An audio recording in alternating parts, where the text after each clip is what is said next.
நம் இளைஞர்களை மிகப்பெரிய அளவில் கொண்டு வந்து சேர்க்க வேண்டும் என்று சூளுரை ஏற்று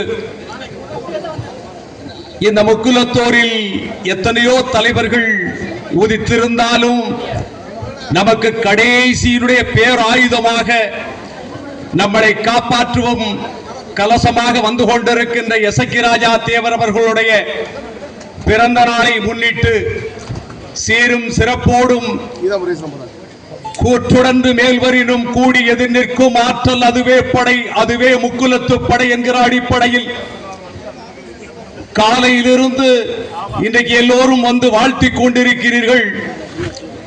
பெரியோர்களே, தாய்மார்களே, வருங்கால இந்தியாவை வளமான இந்தியாவாக உருவாக்குவதற்கு காத்திருக்கின்ற வல்லரசான மாணவ செல்வங்களே, எசக்கி ராஜா தேவர் எங்கு சொன்னாலும் ஸ்காட்லாந்து யார்டின் புகழ்பெற்ற காவல்துறைக்கு அடுத்தபடியாக விளங்குகின்ற தமிழ்நாடு காவல்துறை கண்ணை இமை காப்பது போன்று காத்துக் கொண்டிருக்கின்ற என்னுடைய காவல்துறை நண்பர்களே, காலை பொழுதில் என்னுடைய சிறந்தாழ்ந்த வணக்கம். இங்கே வந்து சௌத்ரி தேவர் அவர்கள் சற்று 5 நிமிடத்திற்கு முன்னாடி சிறப்புரை ஆற்றினார்கள், எழுச்சுரை ஆற்றினார்கள். நம் இளைஞர்கள் எப்படி இருக்க வேண்டும், எப்படி ஒரு தலைவனுக்கு பின்னாடி அவருடைய கரத்தை வலுப்படுத்த வேண்டும் என்கின்ற ஒரு ஆலோசனை எல்லாம் சொல்லிக் கொண்டிருந்தார்கள். காரணம், இன்றைக்கு நாம் வீழ்ந்து கிடக்கின்றோம். தமிழகத்தில் தனக்கென்று தன் இனத்துக்கென்று ஒரு தலைவன் இல்லை. அரசியல் களத்தில் வருகின்ற தலைவர்கள் எல்லாம் புற்றீசல் மாதிரி இன்று முளைப்பார்கள், நாளை ஓடி ஒளிந்து கொண்டிருப்பார்கள். அவர்களை இனி நாம் நம்பி ஏமாற வேண்டாம். நமக்கு எஞ்சி இருக்கக்கூடிய ஒரே ஒரு ஆயுதம் எசக்கி ராஜா தேவர்கள் என்பதை நீங்கள் மனதிலே நினைத்துக் கொள்ளுங்கள்.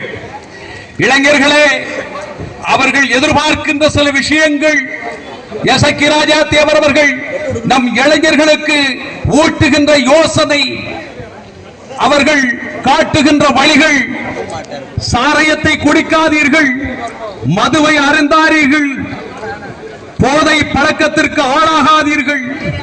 நம் சமுதாயம் வீழ்ந்து கிடக்கின்றது. நம் சமுதாயத்தை தட்டி எழுப்புவதற்கு நீங்கள் எல்லாம் ஒன்று கூடினால்தான் என்னுடைய புகழை நான் வளர்த்து நமக்கு வருகின்ற சோதனை வேதைகளை எல்லாம் அடித்தொழிப்பதற்கு போராட்டத்திலே ஒரு தலைவன் தேவை. அந்த தலைவன், எஞ்சி இருக்கின்ற தலைவன் தமிழகத்தில் ஒரே ஒரு தலைவன் எசக்கி ராஜா தேவர்கள் அவர்கள் ஒருவர்தான் என்றால் அது மிகையாகாது. சிந்தித்து பாருங்கள். இன்றைக்கு எசக்கி ராஜா தேவர் இந்த களத்திலே நிற்கிறார் என்றால், எங்க பகுதியிலே வந்தார் என்றால், அரசியலுக்கு அப்பாற்பட்டு நம் இனத்தினுடைய தலைவன் அங்கே வருகிறார். துப்பாக்கி முனையிலே வருகிறார்.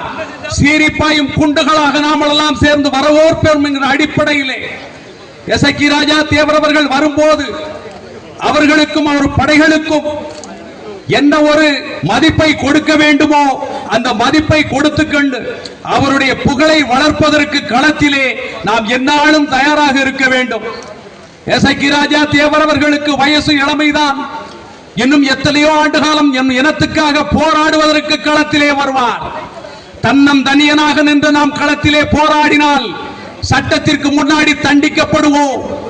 ஆனால் புலியன்னு சீரிப்பாயும் உறங்கா புலி எசக்கி ராஜா தேவர் அவர்கள் தலைமையிலே போராடினால் அரசும் கூட செவி சாய்க்கும் என்பதுதான் வரலாறு.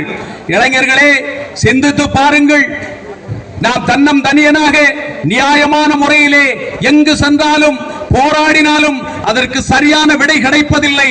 ஆனால் போராட்ட களத்திற்கு செல்லும் போது நாம் நியாயமான கோரிக்கையோடு போகும்போது நம் தலைவருக்கு பின்னால் அணிவகுத்து செல்கிறோம் என்றால், வீரப்படையுடன் சென்றால் வெற்றியோடு திரும்புவோம்.